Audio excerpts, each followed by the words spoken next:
All right, so the idea behind it is to form sheet metal using a tool such as this without cutting flutes.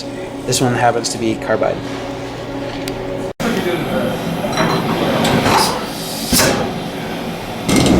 Now we need to tell the machine how long our tool is.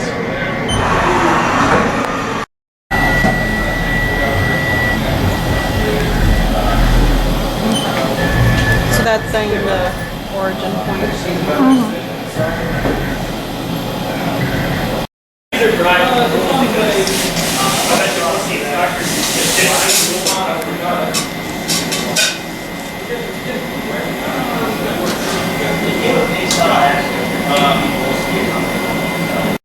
It's a process that, as everyone sees it so far, isn't great for mass production, because it does take a long time.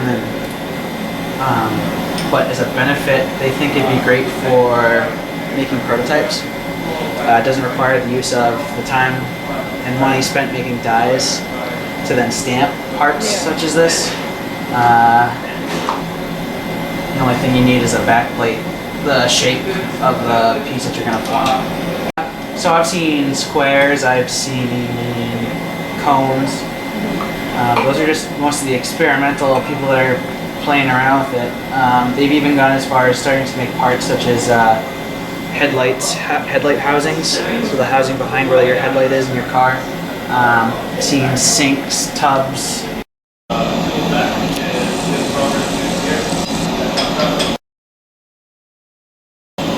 It's probably a more scientific way to apply it.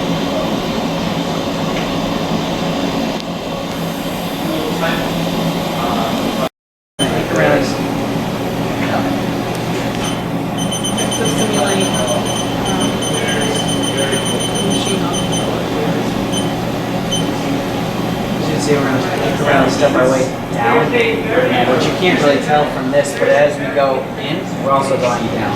Yeah. Real quick, make it nice and easy.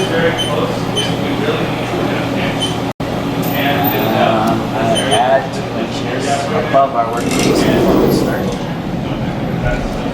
Add 2 inches where? So I set it to go above. So now I can double check and make sure that my plant looks like what I thought it was going to look like.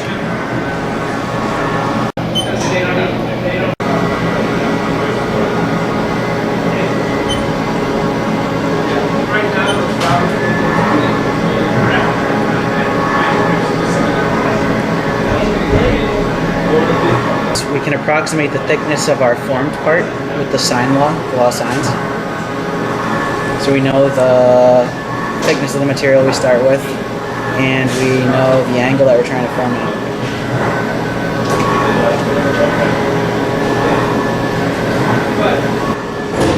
So if we're noting this, if you want to know, we're spinning at 600 RPM, that's our spindle speed. And our feed rate is moving at 350 inches a minute.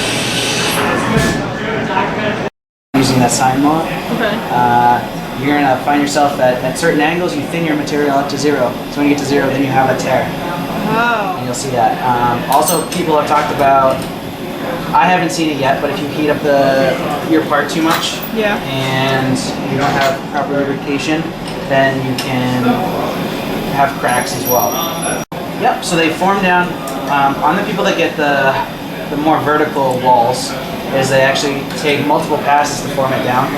They'll form down at one angle, form down at one angle, and then there was one guy actually who then, instead of, like I did, start on the outside, form down and in, he then starts at the bottom after he's made a couple passes down. And form out. And form out and up. Oh. So he's stretching in different places. Yeah. Another thing you'll see also is step down or incremental depth, and it's how far we push the tool down each time. Okay, okay, so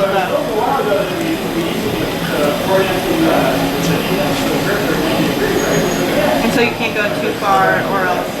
So you'll see that as you go up and further, more steps, there is a higher chance of you ripping. The more steps or the deeper? The deeper the step. So I don't know if you can see, there's... Yeah, you can see the little ridges.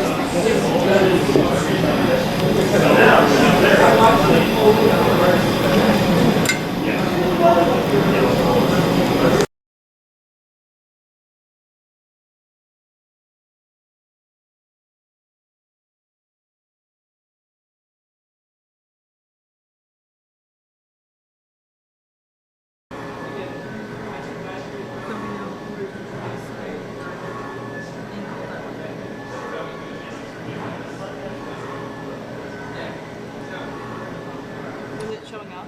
Yeah.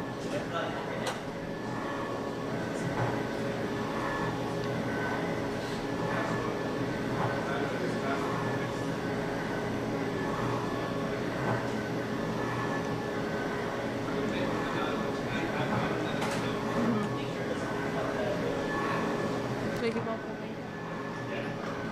You can probably stop for a minute.